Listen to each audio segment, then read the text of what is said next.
Good morning everyone. আজ শুভ জন্মাষ্টমী, সকলকে শুভ জন্মাষ্টমীর শুভেচ্ছা। আমি সকাল সকাল উঠে মোটামুটি স্নান টান সেরে সব পরিষ্কার করে আমি একটু ফল টল কেটে নিয়েছি, নাড়ু টাড়ু সব রেডি করে ঠাকুরের জন্য সব রেডি করে সকাল সকাল আমি ঘরের পুজোটা দিয়ে দিলাম। আজ আবার সোমবারও, আমি সোমবার করি, শিব পুজো করি, সব মিলিয়ে মিশিয়ে আমি ঠাকুরকে মোটামুটি ভোগ দিয়ে দিলাম। আজ শুধু সেই ভিডিওটাই তোমাদের সাথে শেয়ার করলাম।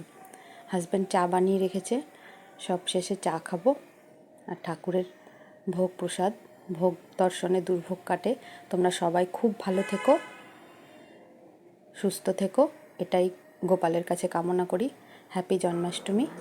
এই দেখো আমার শিব ঠাকুর, আমার ঘরের ঠাকুরগুলো একটু দেখে নাও, দর্শন করে নাও।